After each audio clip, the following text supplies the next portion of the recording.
नमस्कार साथियों, आप सभी का स्वागत है मेरे यूट्यूब चैनल पर। आज हम बात करेंगे चंद्र ग्रह के बारे में कि चंद्र ग्रह की हथेली में कहाँ पर स्थिति होती है, कहाँ इनको हम विराजमान इस हथेली में हस्त में करेंगे। उसके लिए आपको जो हाथ का ये चित्र है बना हुआ, सर्वप्रथम जो बीच की रेखा है मस्तिष्क रेखा, उसे आपको अपने हाथों में देखना है। उसी के अनुरूप जो जीवन रेखा नीचे की ओर मणिबंध की ओर चलती है और एक होती है हृदय रेखा। तीन रेखाएं जो प्रधान रेखाएं हैं, जो मध्य की रेखा है मस्तिष्क रेखा, इसकी सीध में पूरा स्थान जो हथेली के बाहर की ओर होता है, इसको हमें पूरा नीचे तक मणिबंध तक देखना है। मणिबंध से लेकर मस्तिष्क रेखा की जो लंबाई है उस तक जो ये भाग आपके हाथ में बसता है, इसे हम चंद्र ग्रह कहते हैं।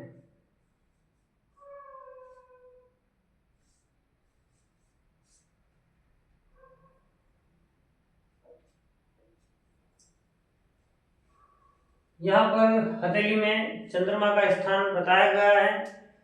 चंद्रमा के क्या कारक हैं, किस प्रकार हमें इसे समझना है, उसके बारे में आपसे चर्चा करने जा रहा हूँ। उसे आप समझें, किस प्रकार आप इसे समझ सकते हैं, चंद्रमा के क्या कारक है, वो सभी आपको मैं बताने का प्रयास करूंगा।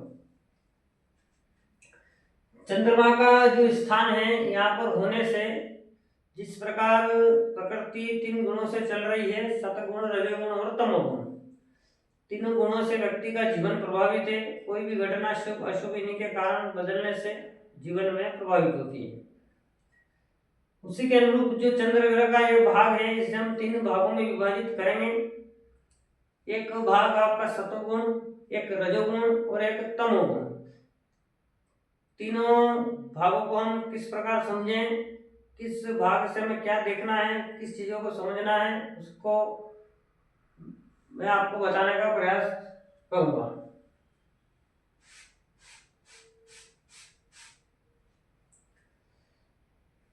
इस पूरे जो चंद्रमा का ये भाग है हथेली में भाग की ओर, इसे हमें तीन भागों में बांटना है, समान भागों में।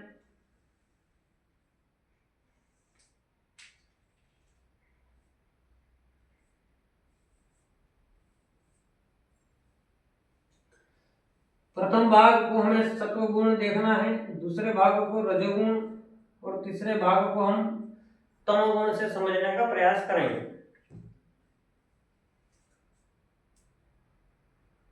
जिस प्रकार बचपन, जवानी और बुढ़ापा, सुबह, दिन और शाम, उसी प्रकार त्रिगुण जो हैं, सत्वगुण, रजोगुण और तमोगुण, इन तीनों को मन का प्रधान बताया गया है। चंद्रमा मन का कारक है।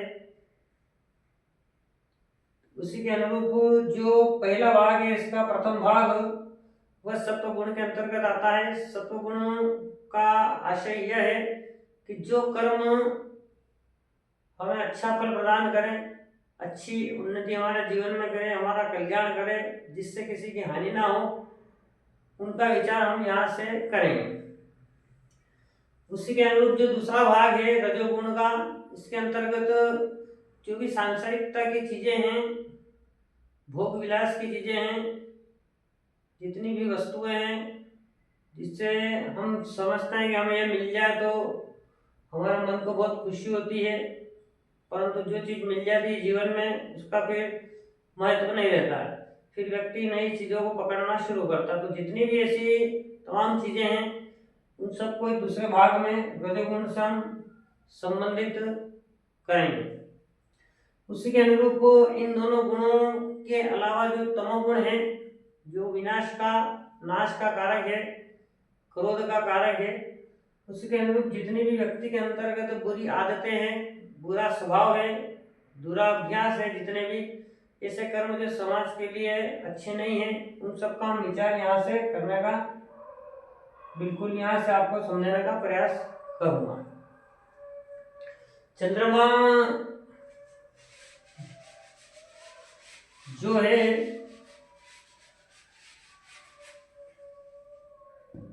इसे हम शास्त्र में स्त्री ग्रह से संबंधित समझते हैं। जिस प्रकार शुक्र ग्रह स्त्री कारक है, उसी प्रकार चंद्रमा भी स्त्री कारक है। शास्त्र में एक पंक्ति है संस्कृत में, चंद्रमा मनस जातक या जातस्य। उसका अर्थ है कि चंद्रमा जो है व्यक्ति के अंतर्गत, मनुष्य के अंतर्गत तो मन प्रधान है, मन का कारक है। मन से ही सभी कर्म संचालित है। उसी प्रकार जो चंद्रमा है उससे शास्त्रों ने, ऋषि मुनियों ने मन का अपनी खोज कर, रिसर्च कर मन को प्रतिपादित किया है।